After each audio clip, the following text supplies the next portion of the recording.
जय श्री कृष्ण। प्रकृति खंड अध्याय 5। याज्ञवल्क्य द्वारा भगवती सरस्वती की स्तुति। ऋषि प्रवर भगवान नारायण कहते हैं, हे नारद, सरस्वती देवी का स्तोत्र सुनो, जिससे संपूर्ण मनोरथ सिद्ध हो जाते हैं। प्राचीन समय की बात है, याज्ञवल्क्य के नाम से प्रसिद्ध एक महामुनि थे। उन्होंने उसी स्तोत्र से भगवती सरस्वती की स्तुति की थी। जब गुरु के शाप से मुनि की श्रेष्ठ विद्या नष्ट हो गई, तब वे अत्यंत दुखी होकर लोलार्क कुंड पर, जो उत्तम पुण्य प्रदान करने वाला तीर्थ है, वहां गए। उन्होंने तपस्या के द्वारा सूर्य का प्रत्यक्ष दर्शन पाकर शोक विहल हो भगवान सूर्य का स्तवन और बारंबार रोदन किया।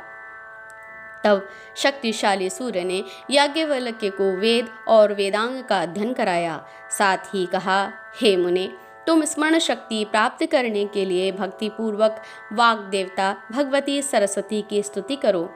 इस प्रकार कहकर दीन जनों पर दया करने वाले सूर्य भगवान अंतर्ध्यान हो गए। तब याज्ञवल्क्य मुनि ने स्नान किया और विनय पूर्वक सिर झुकाकर वे भक्ति पूर्वक माँ सरस्वती की स्तुति करने लगे।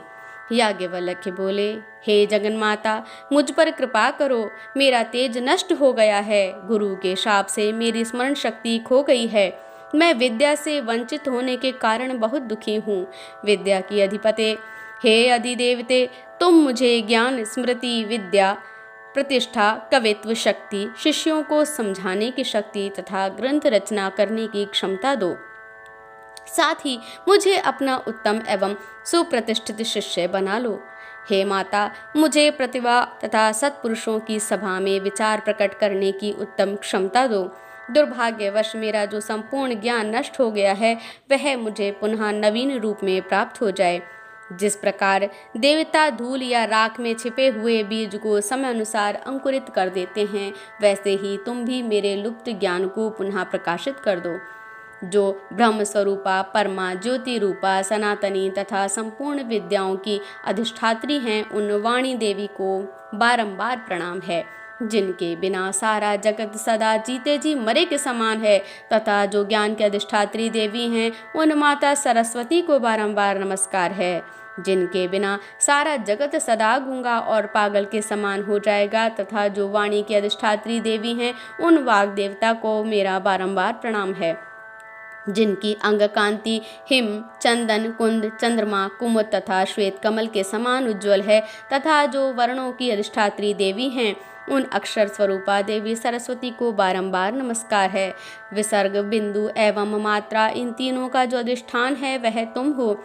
इस प्रकार साधु पुरुष तुम्हारी महिमा का गान करते हैं। तुम ही भारती हो, तुम्हें बारंबार नमस्कार है। जिनके बिना सुप्रसिद्ध गणक भी संख्या के परिगण में सफलता नहीं प्राप्त कर सकता, उन काल संख्या स्वरूपनी भगवती को बारंबार नमस्कार है। जो व्याख्या स्वरूपा तथा व्याख्या की अधिष्ठात्री देवी हैं, ब्रह्म और सिद्धांत दोनों जिनके स्वरूप हैं, उन वाग देवी को बारंबार नमस्कार है। जो स्मृति शक्ति, ज्ञान शक्ति और बुद्धि शक्ति स्वरूपा हैं तथा जो प्रतिभा और कल्पना शक्ति हैं, उन भगवती को बारंबार प्रणाम है। एक बार सनत कुमार ने जब ब्रह्मा जी से ज्ञान पूछा, तब ब्रह्मा भी जड़वत हो गए। सिद्धांत की स्थापना करने में समर्थ ना हो सके, तब स्वयं परमात्मा भगवान श्री कृष्ण वहां पधारे। उन्होंने आते ही कहा, प्रजापते, तुम्हें उन्हीं इष्ट भगवती सरस्वती की स्तुति करनी चाहिए। हे देवी, परम प्रभु श्री कृष्ण की आज्ञा पाकर ब्रह्मा ने तुम्हारी स्तुति की। तुम्हारी कृपा प्रसाद से उत्तम सिद्धांत के विवेचन में वे सफलीभूत हो गए। ऐसे ही एक समय की बात है, पृथ्वी ने महाभाग अनंत से ज्ञान का रहस्य पूछा। तब शेष जी भी मूकवत हो गए, सिद्धांत नहीं बता सके। उनके हृदय में घबराहट उत्पन्न हो गई। फिर कश्यप की आज्ञा के अनुसार उन्होंने सरस्वती की स्तुति की। इससे शेष ने भ्रम को दूर करने वाले निर्मल सिद्धांत की स्थापना में सफलता प्राप्त कर ली। जब व्यास ने वाल्मीकि से पुराण सूत्र के विषय में प्रश्न किया, तो वे भी चुप हो गए। ऐसी स्थिति में वाल्मीकि ने आप जगदम्बा का ही स्मरण किया। आपने ही उन्हें वर दिया, जिसके प्रभाव से मुनिवर वाल्मीकि सिद्धांत का प्रतिपादन कर सके। उस समय उन्हें प्रमाद को मिटाने वाला निर्मल ज्ञान प्राप्त हो गया था। भगवान श्री कृष्ण के अंश व्यास जी वाल्मीकि मुनि के मुख से पुराण सूत्र सुनकर उसका अर्थ कविता के रूप में स्पष्ट करने के लिए तुम्हारी ही उपासना और ध्यान करने लगे। उन्होंने पुष्कर क्षेत्र में रहकर 100 वर्षों तक उपासना की। हे माता, तब तुमसे वर पाकर व्यास जी कवीश्वर बन गए। उस समय उन्होंने वेदों का विभाजन तथा पुराणों की रचना की। जब देवराज इंद्र ने भगवान शंकर से तत्व ज्ञान के विषय में प्रश्न किया, तब क्षण भर भगवती का ध्यान करके वे उन्हें ज्ञानोपदेश करने लगे। फिर इंद्र ने बृहस्पति से शब्द शास्त्र के विषय में पूछा। हे जगदम्बे, उस समय बृहस्पति पुष्कर क्षेत्र में जाकर देवताओं के वर्ष से 1000 वर्ष तक तुम्हारे ध्यान में संलग्न रहे। इतने वर्षों के बाद तुमने उन्हें वर प्रदान किया, तब वे इंद्र को शब्द शास्त्र और उसका अर्थ समझा सके। बृहस्पति ने जितने शिष्यों को पढ़ाया और जितने सुप्रसिद्ध मुनि उनसे अध्ययन कर चुके हैं, वे सब के सब भगवती सुरेश्वरी का चिंतन करने के पश्चात ही सफलीभूत हुए हैं। हे माता, वह देवी तुम ही हो। मुनीश्वर, मनु और मानव सभी तुम्हारी पूजा और स्तुति कर चुके हैं। ब्रह्मा, विष्णु, शिव, देवता और दानवेश्वर प्रवृत्ति सबने तुम्हारी उपासना की है। जब 1000 मुख वाले शेष, 5 मुख वाले शंकर तथा 4 मुख वाले ब्रह्मा तुम्हारा यशोगान करने में जड़वत हो गए, तब 1 मुख वाला मैं मानव तुम्हारी स्तुति कैसे कर सकता हूँ। हे नारद, इस प्रकार स्तुति करके मुनिवर याज्ञवल्क्य भगवती सरस्वती को प्रणाम करने लगे। उस समय भक्ति के कारण उनका कंधा झुक गया था। उनकी आंखों से जल की धाराएं निरंतर गिर रही थीं। इतने में ज्योति स्वरूपा महामाया का उन्हें दर्शन प्राप्त हुआ। देवी ने उनसे कहा, हे मुने, तुम सुप्रख्यात कवि हो जाओ। यूं कहकर भगवती महामाया वैकुंठ पधार गई।